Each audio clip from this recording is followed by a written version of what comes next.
Here's the first 10 minutes of the trail. Very nice little boardwalk type bridge.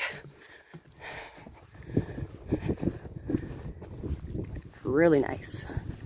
Beautiful day today too. I'm gonna enjoy every bit of it.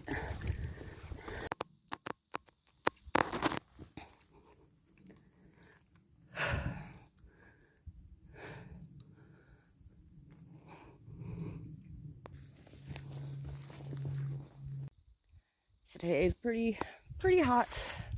It's supposed to be a high of probably only 18, really 20, but beautiful. So I'm taking today to do the furthest part of my hike, do the more scenic route. And then I think as of tonight, as it gets dark, it's supposed to just rain the rest of the time I'm out. So it's gonna be fun, but I'm gonna enjoy today thoroughly, just because you can't ask for a better spring day. I was just following the trail down. It goes right, and this is straight ahead. That's down. But yeah, I was thinking, how am I gonna get across that? Luckily, a little boardwalk just right there. Didn't feel like swimming the first day.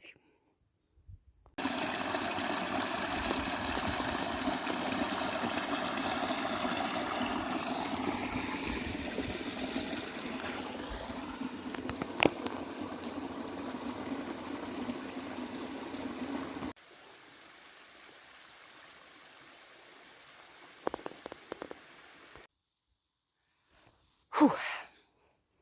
Probably done about a little over 5 kilometers in the last hour and a half. Just kind of lollygagging. It's a beautiful day. A little bit buggy, but they're not really biting too bad. So I'm not going to complain about that at all. But there's my sign to direct me, and there is a beautiful look out there for Birch Lake, I believe. Yeah, Portage says Birch Lake.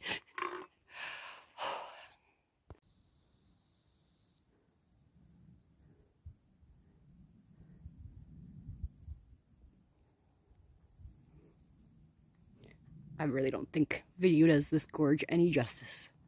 It is absolutely beautiful.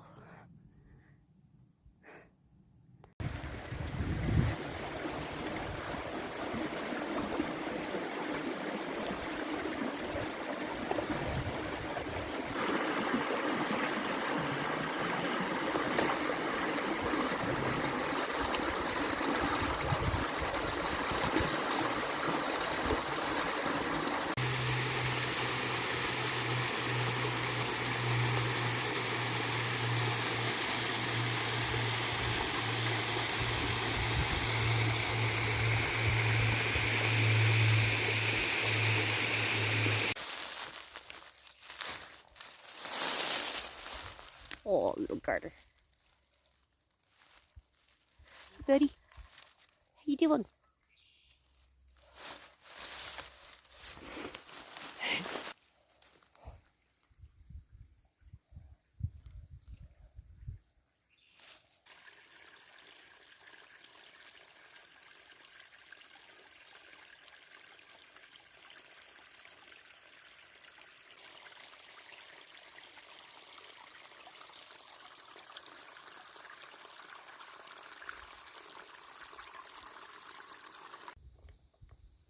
So I'm really liking this lake, and it's peaceful, it's beautiful. I just did not expect that the campsites, if there was anyone there, to be so close. They're just, I could do anything and my neighbors would hear. Oh, that's right though. Good group camping site if you ever need to have more than the allowed amount of people. So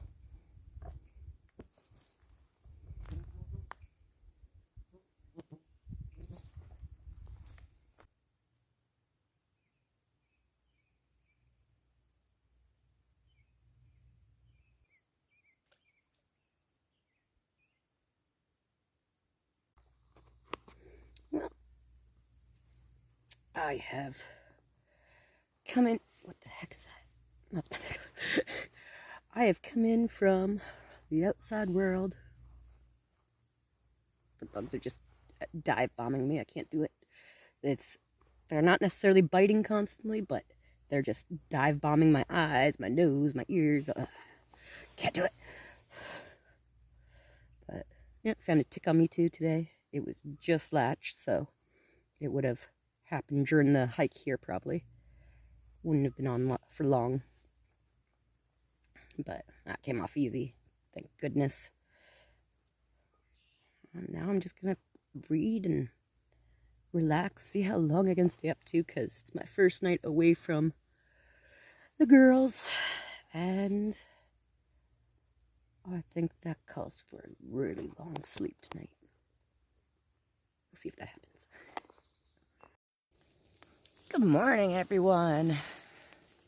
It was actually a really beautiful night's sleep, and it's raining. I think it's supposed to rain like the entire week now. Not that I'm going to be here for the entire week, so yeah, it's just going to be a whole lot of everything wet. But since I'm staying put for today, I don't have to worry about my hammock and stuff getting wet since I set it up yesterday, so that's nice. I'm just making coffee. We've just been enjoying lying down, reading. I love the sound of rain hitting the tarp. Something about it. It's relaxing. It's not overpowering. Like I find if I'm right by a waterfall or really strong water, that's really overpowering for me. Overwhelming, sound-wise. But rain hitting a tarp is just... I want to just sleep. But, no, I've just been reading my old favorite book, The Hatchet. Yeah, when I got here yesterday, I've never been to this park before, Frontenac.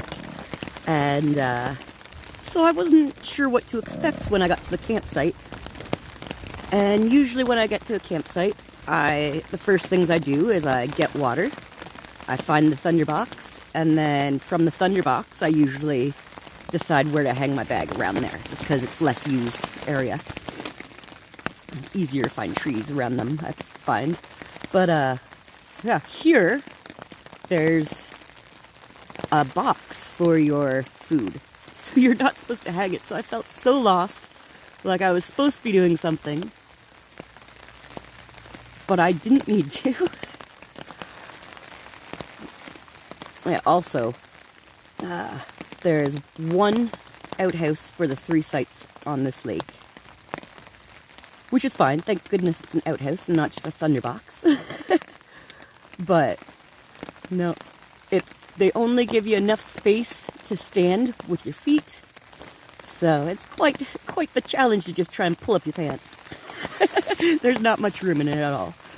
But no, absolutely beautiful though. Like, again, if you had a group of friends and you wanted one of these sites, you could all take a site and then all just share the thunderbox and still be close enough to hang out and be a group.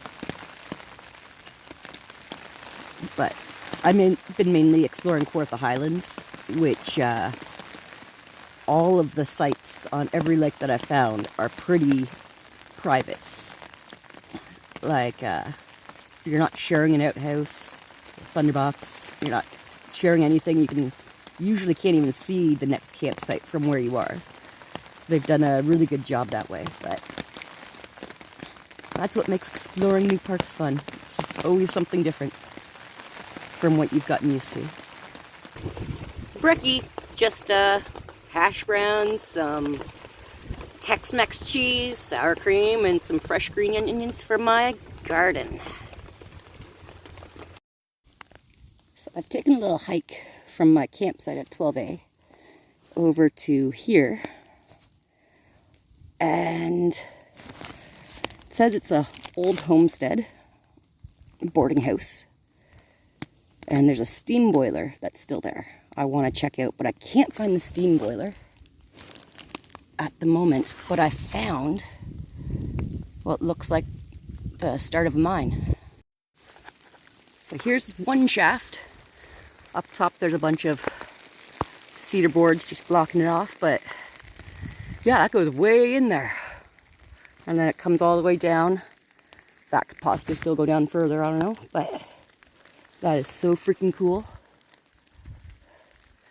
Still no boiler, but now I'm going to check out the other mine that I actually seen from up top. I'm in this really cool canyon area, or valley. And then I'm pretty sure this stuff's a lot of what they mined. It's like a mica, I think. Could be very wrong, but it's really shiny and thin. Correct me if I'm wrong, but I think it's really cool how it's just all through the soil and rocks. And this is the little shaft area I seen from up top. It looks like it might just stop there, so it doesn't go as deep as the other one, but they've definitely done some mining here in the past. There's some more cedar rails up top. I'm going to go up there in just a second. And this is what it's like from up top. I'm not getting too close in case I slip, but that's where I was down there before, and then I came from way up there. I'm going to start going back that way so I don't get lost. If I find that boiler I was looking for, I will definitely let you guys know. I found the old boiler. I actually got most of the way up that hill, looked down, and I had to come back over because I seen it. But this is what I was looking for.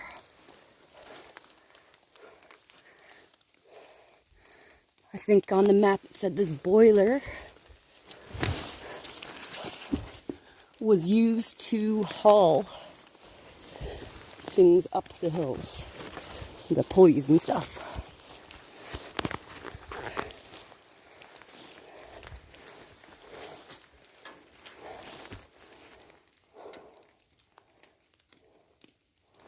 That's so cool.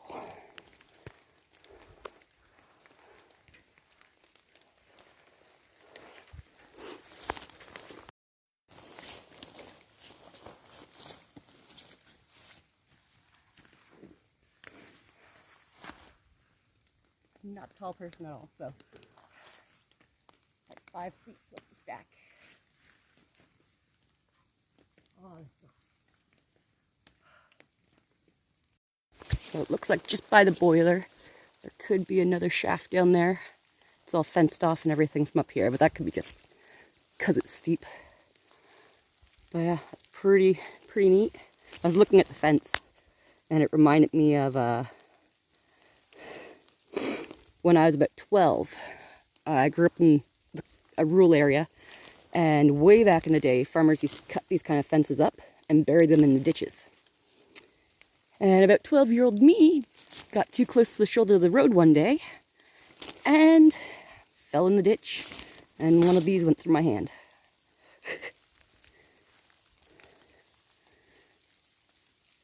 No bones or anything broken, just wedged through my bones.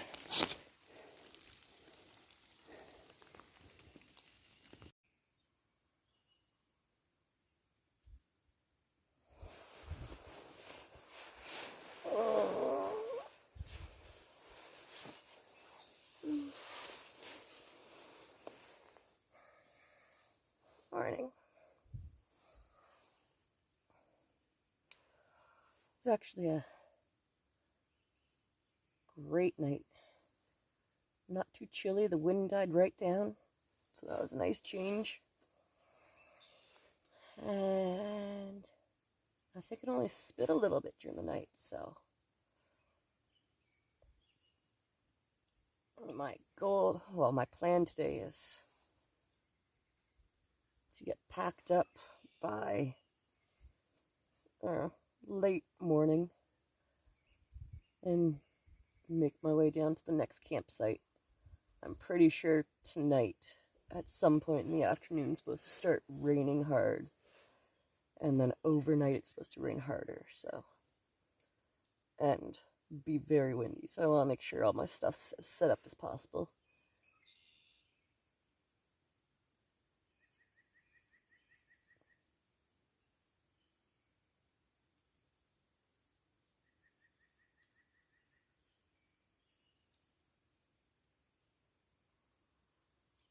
Such a nice morning. Oh.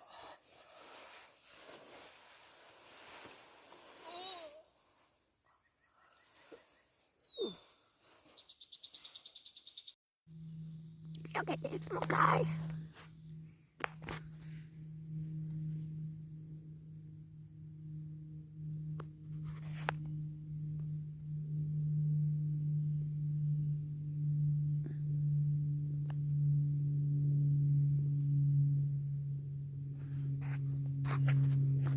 I think he's the first one of the season I've seen.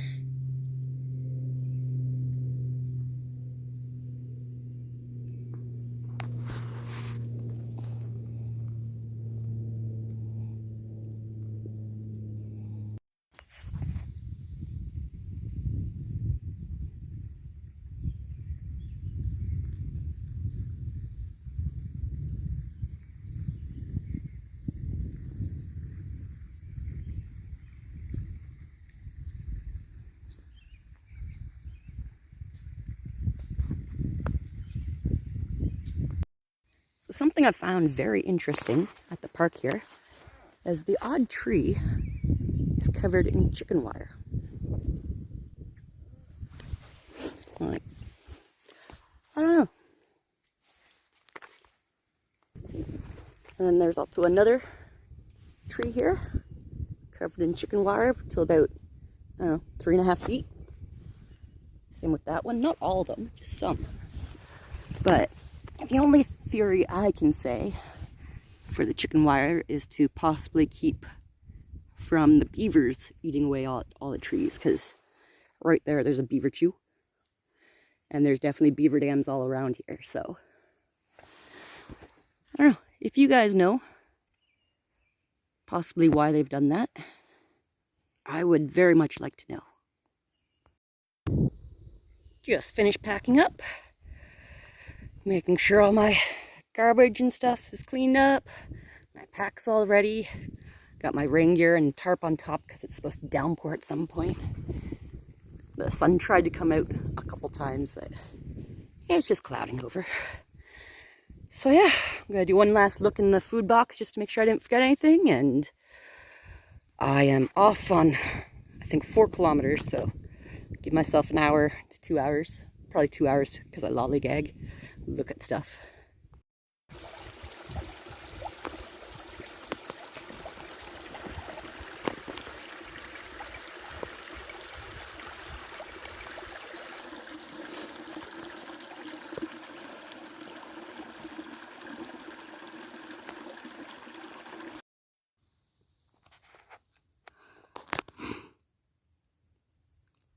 I don't know if he's coming out of hibernation or he's dead.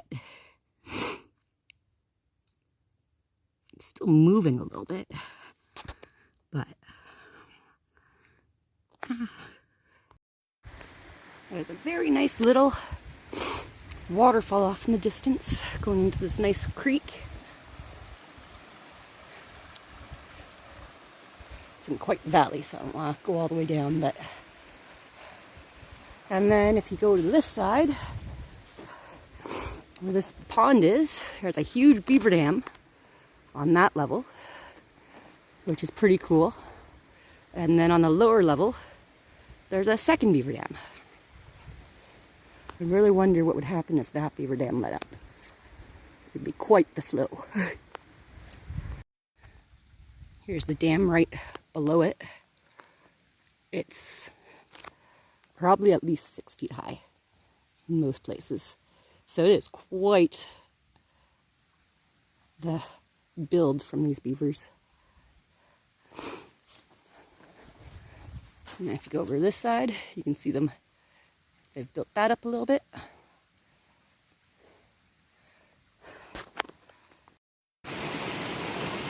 And then just a little bit closer to that creek, it looked like a little waterfall, but they're really just cascades.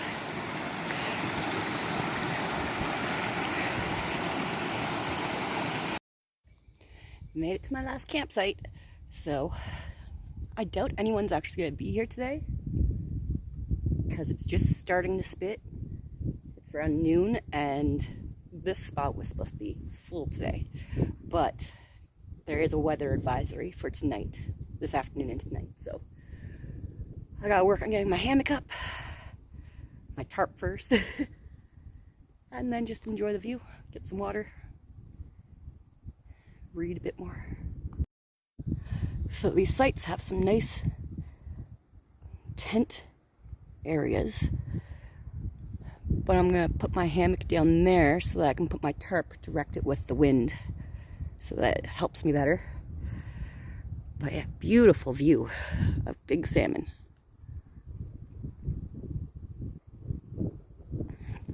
Cluster site, so now that I know what that means, there's a site there and a site just behind it and a shared outhouse.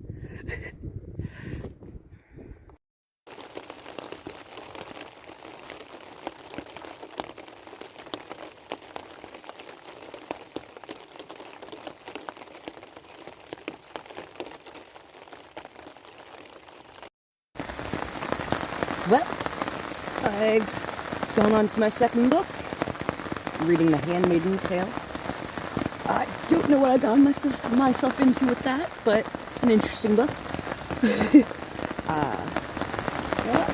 Right now it's just windy and pouring, and I think I remember them saying it's supposed to rain like 30 to 40 mils this evening, and then another 10 to 15 overnight. So yeah, this is my night. Oh well, get to read lots, relax, enjoy the fresh air.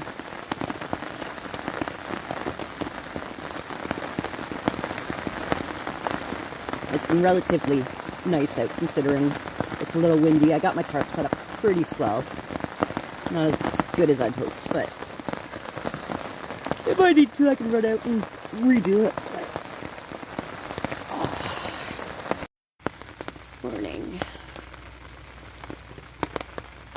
Still raining. Yeah, I'm gonna be packing up in about an hour or two and heading back out to wait for my ride. Everything has a nice little mist of wetness, so as long as I hike fast, I won't be cold.